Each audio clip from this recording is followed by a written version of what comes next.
lees uit die Ou Testament, Genesis hoofstuk 21, die geboorte van Isak. Die Here het aan Sara gedink soos hy beloof het. Hy het sy belofte aan haar nagekom. Sy het swanger geword en in Abraham se ouderdom vir hom 'n seun in die wêreld gebring. Dit het gebeur op die tyd wat God vir Abraham beloof het. Hy het die seun wat vir hom gebore is, die een wat deur Sara in die wêreld gebring is, Isak genoem. Soos God vir Abraham beveel het, het hy vir Isak besny toe hy 8 dae oud was. Abraham was 100 jaar oud toe sy seun Isak gebore is. Sara het toe gesê, God het gemaak dat mense vir my lag. Elkeen wat van Isak hoor, sal vir my lag.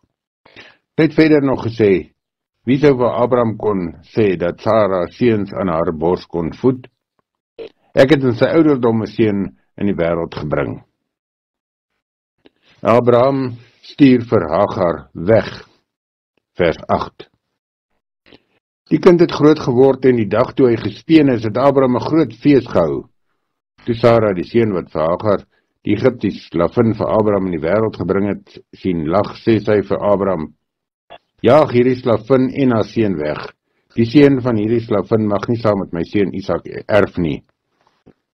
Abraham het terwille van sy seun Ismael baie sleg gevoel oor wat sy gesê het. Maar God het vir Abraham gesê, moenie sleg voel oor die kind en oor jou slavin nie. Luister na alles wat Sara vir jou sê, want uit Isak sal jou nageslag gebore word. Tog sal ek die seun van die slavin 'n nasie laat word, want hy is jou kind. Vroeg die volgende môre het Abraham kos gevat in 'n velsak water en dit vir Hagar gegee. Hy het dit saam met die kind op haar rug gesit en haar weggestuur. Sy is toe weg en het in Berseba woestyn rondgeswerf. Toe die water in die velsak opraak, het sy die kind onder 'n doringbos neergesit en 'n entjie daarvandaan gaan sit. Omtrent so ver as 'n mens met 'n pyl en boog kan skiet. Want sy het gedink, ek wou nie sien as die kind doodgaan nie. Terwyl sy daar sit, het sy begin huil. God het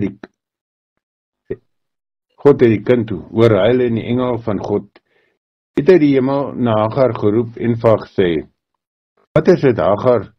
Moenie bang wees nie, want God het die kind daar waar hy lê gehoor. Staan op, tel die kind op en troos hom, want ek sal hom 'n groot nasie laat word. Toe het God haar oë oopgemaak en sy het 'n put met water gesien. Sy het die velsak vol water gaan maak en vir die kind water gegee. God was by die kind en hy het groot geword. Hy het in die woestyn gewoon en handig geword met pyl en boog. Hy het in die Paran woestyn gewoon en sy ma het hom met 'n vrou uit Egipte laat trou. Vers 22.